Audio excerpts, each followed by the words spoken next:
our pain medications. We have two types, non-opioids as well as opioids. Now the biggest difference is that non-opioids are non-sedating, and opioids are sedating, causing everything to be low and slow with the opioids.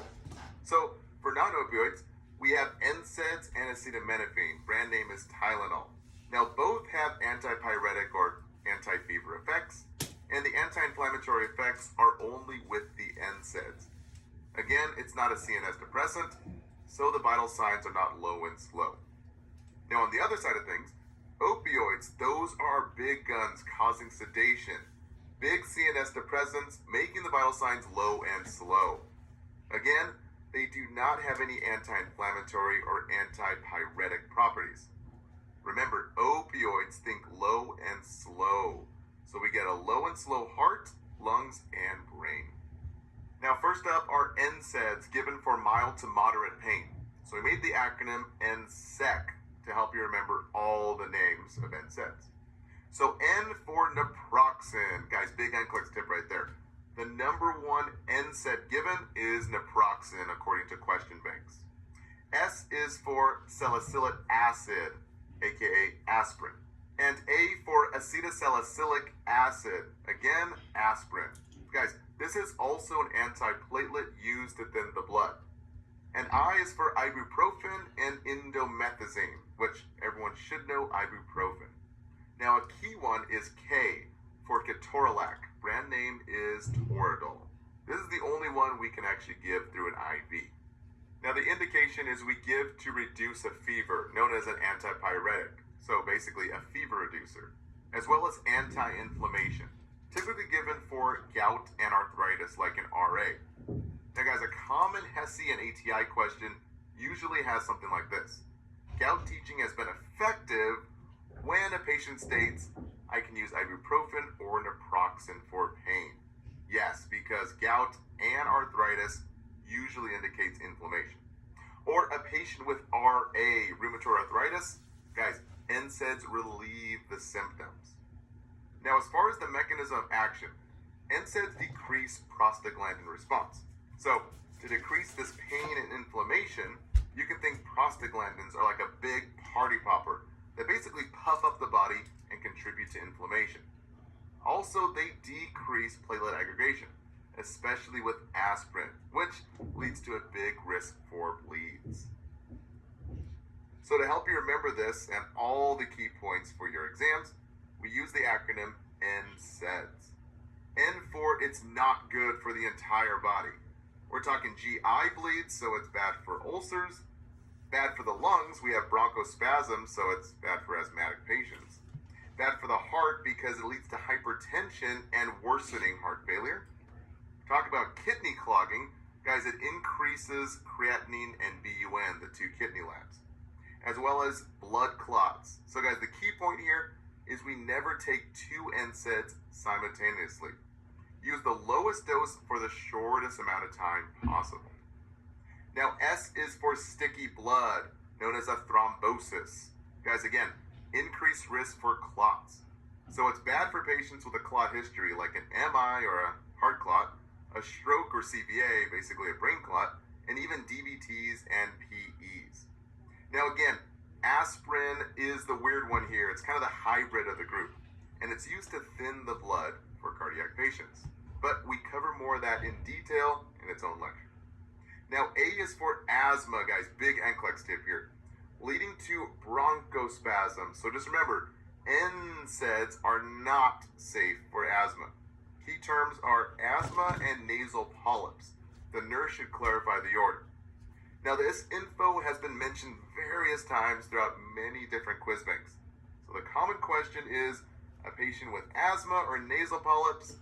Usually the options are to use acetaminophen instead of an NSAID.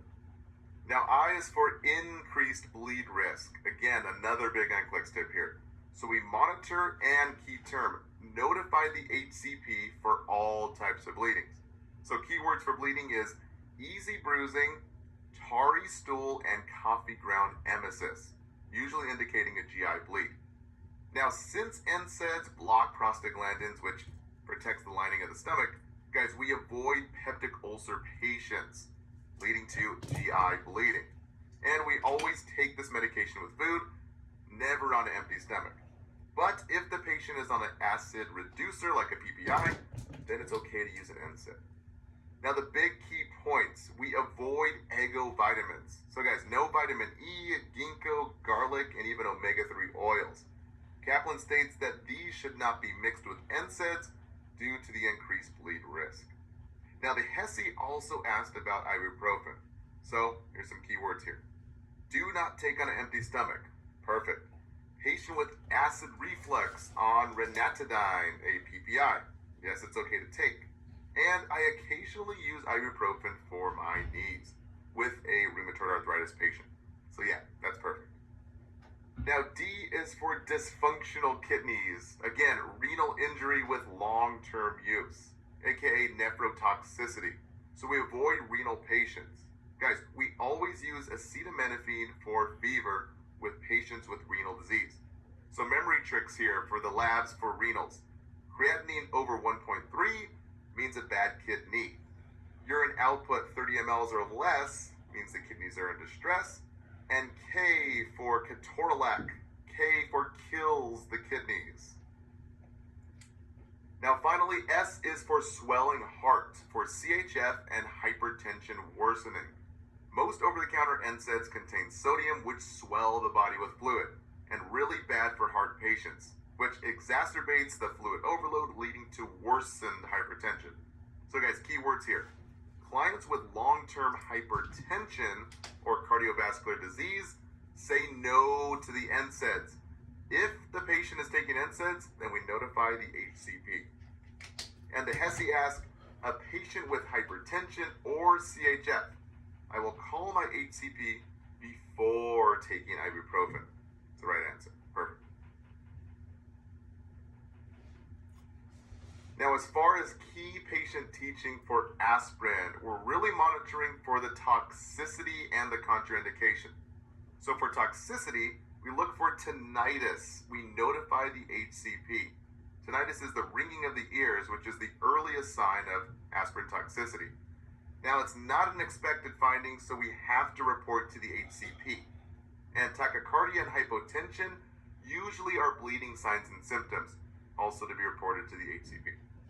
Now, for the contraindications, the big key point is A for aspirin, A for avoids kids. Guys, possible Ray's syndrome. So any child with a viral infection like a flu or varicella, basically chickenpox, guys, we do not give any salicylate containing medications, not even Pepto-Bismol. So for kids, it's best to use ibuprofen and Tylenol, off and on for that fever until it subsides. Now lastly, guys, I said it once, but I'm going to say it again. NSAIDs are anti-inflammatory. They do not affect the CNS like opioids do. So they don't make anything low and slow. So don't let the NCLEX trick you. No orthostatic hypotension, so we don't need to have slow position changes.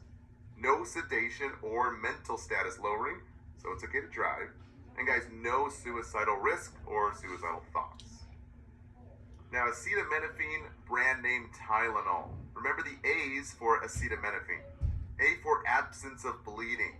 The key word is that it's used instead of NSAIDs to decrease the bleed risk. Usually used for patients with a peptic ulcer or hemophilia for their mild joint pain or fever. And another plus is that Tylenol and NSAIDs can be used interchangeably to reduce a fever. So when you reach max dose on one, you can just use the other. So key word here, it's recommended for a child with the flu. Now A is for alcohol history, basically liver toxic. So key term is we avoid ETOH and alcoholics. So think TL for Tylenol is TL for toxic liver.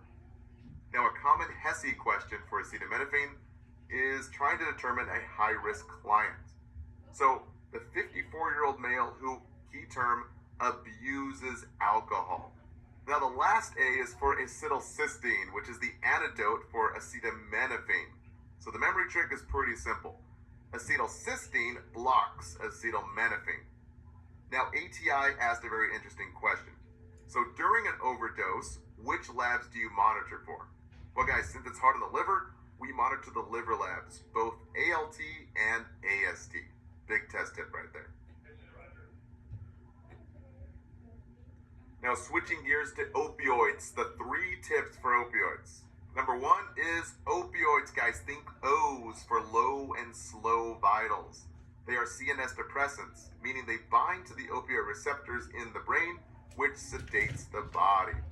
So again, memory trick, opioids, we have low and slow vitals. So low heart rate, low respirations, low BP, and a slow brain, which makes them very deadly. And again, they're not NSAIDs, so there's no antipyretic properties, so it's not going to reduce a fever, and there's no anti-inflammatory properties. So guys, it's not good for gout or rheumatoid arthritis directly. Second is opioids have the O's. So guys, morphine sulfate, as an O, hydromorphone, codeine, oxycontin, and oxycodone. Now, the weird one here is fentanyl, which we'll cover in another segment. But really, all of them kind of sound like phone. So guys, remember to phone the doctor if you see low and slow vital signs. Now, tip number 3 is the killer side effects. When do we stop and give the antidote Narcan? Well, guys, low respiratory rate. Key term here is respiratory depression. And the key number, we hold dose for respiratory rate below 12. Now, we're always going to teach deep breathing exercises to prevent the atelectasis and pneumonia. But, key word here, we never hold the drug if the patient is not practicing their deep breathing exercises. So we still give the med. Now for low BP, aka hypotension or orthostatic hypotension, we teach patients to go slow. So slow position changes to prevent fall risk. Now key term, if the client becomes dizzy or lightheaded, guys, immediately assist the patient to a seating position. Do not get up unassisted. So teach the patient to use the call light when getting out of bed. Now lastly, the low brain for the CNS sedation. Key term here is easily falls asleep when talking and unarousable. Guys, we hold any additional narcotics. So monitor the respiratory status, and guys, sedation comes before respiratory depression. So be sure to watch out for this. Now you may give additional narcotics when the patient's LOC or level of consciousness improves. So when they're easily aroused or only slightly drowsy. Now if things get too low and slow and our patient starts to overdose, we can always give the antidote naloxone, brand name Narcan. It's an opioid antagonist, meaning it's a reversal agent for opioid overdose, as well as heroin overdose. Now the memory trick is we think of the X in naloxone, puts an X on the O's in the opioids. Guys, the bad news is that it's gone quickly, so we usually have to give multiple doses. So think naloxone is gone quickly. So the key point here to write down is 1 to 2 hour half-life. So we always have to reassess every 60 minutes. And we're monitoring for the persistent low and slow. So guys, the key terms here to write down. A respiratory rate below 12. Unarousable, falling asleep while talking to you. That was a really big one. As well as prepare for the second dose of Narcan. And notify the HCP if we have any of these key terms present. And guys, don't worry about calling a rapid response. We always assess the patient and prepare the Narcan, since this is an expected response. Now lastly, guys, the priority nursing care is AIMS. So remember, first is A for assess the ABCs. This is priority during a respiratory sedation. I is for intervention of oxygen. M is for make the HCP aware. And S is for a second dose of naloxone. And guys, again, there's no need to call for a rapid response unless the airway and breathing are critically low. So below 12 respirations or below 90% O2 sat. Now, as far as IV administration of opioids like morphine and hydromorphone, guys, we administer over 2 to 3 minutes IV push. Big key term, not over 5 to 10 seconds. A fast push usually means a fast death.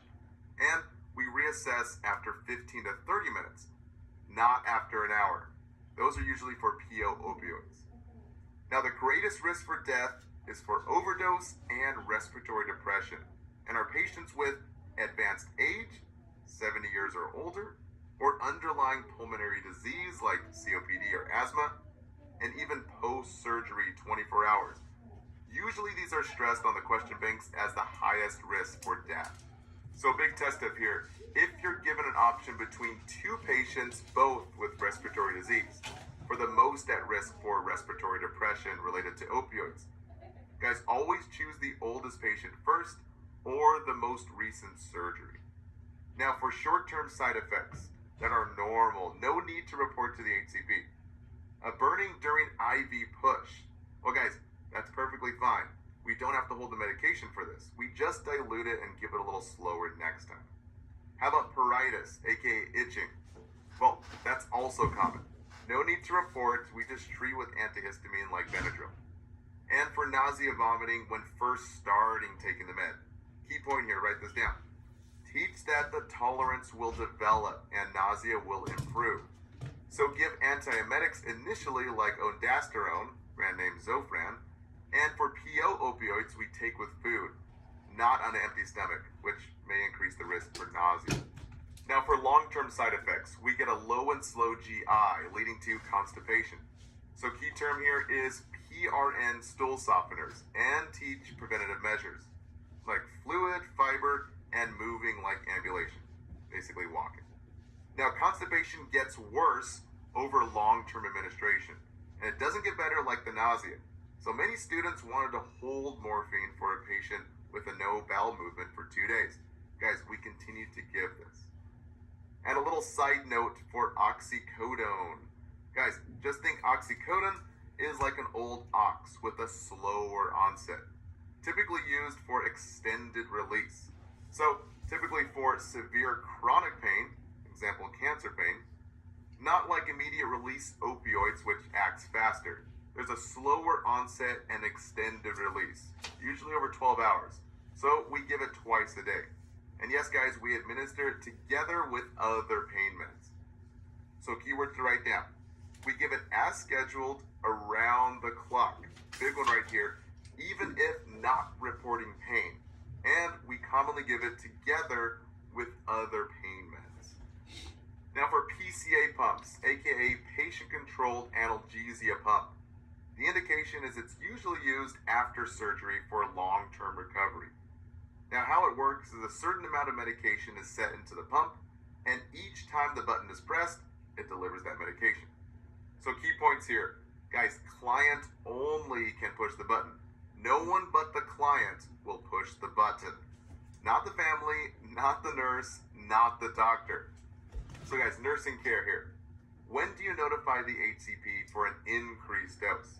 Well, only if the patient attempts are twice the dose of the med given.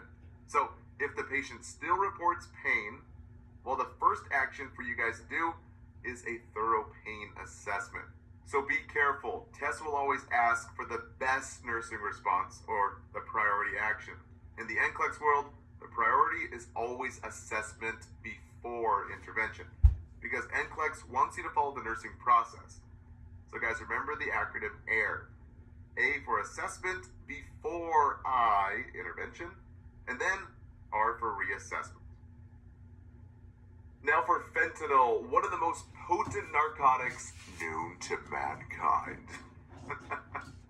Now, sorry to be so creepy, guys, but guys, fentanyl is one of the main reasons why a lot of people are overdosing during this opioid crisis. Fentanyl is a very potent narcotic for use for severe pain. Now, fentanyl patch is the form it usually comes in. So it's used for chronic pain. So guys, just think patches are for persistent pain, not acute pain. And it does not provide immediate pain relief, since patches are absorbed slowly and it can take up to 17 hours for full effect. So guys, it's not to be used for acute pain. So keywords here, not for post-op pain or intermediate pain. You always want to clarify the order with the HCP. Now, it is appropriate for allergies to codeine. Now, as far as patient teaching, Kaplan says that a fentanyl patch, the big side effect is constipation. So we use stool softeners daily. And ATI says that tolerance has developed if increased doses are required for pain relief. And as far as HESI, we always remove old patches before applying new ones. And you cleanse the area that the old patch was on, and always place the patch over dry skin. Now lastly, our topical analgesic capsaicin. This is a topical cream made from the stuff that makes chili peppers hot. So it's used to numb minor joint pains. Often used concurrently with other PO pain relievers like NSAIDs and acetaminophen. So the priority teaching and the key point here is we wait at least 30 minutes to wash the area of the application. Guys, time is needed for the cream to absorb. And speaking of absorbing, guys, heat pads are to be avoided, which increase the absorption leading to chemical burns. So guys, no heat pads. And what's normal and common is the local irritation. So the burning, stinging, and redness, guys, it's made of chili peppers. It's probably gonna burn momentarily, but it usually resolves. So do not discontinue for this. Guys, the majority of students wanted to discontinue this inside of many quiz banks. And don't touch your eyes, nose, or mouth since it will burn. All right, that wraps it up for pain meds. Guys, don't forget to download your study guides and take your quiz in the quiz bank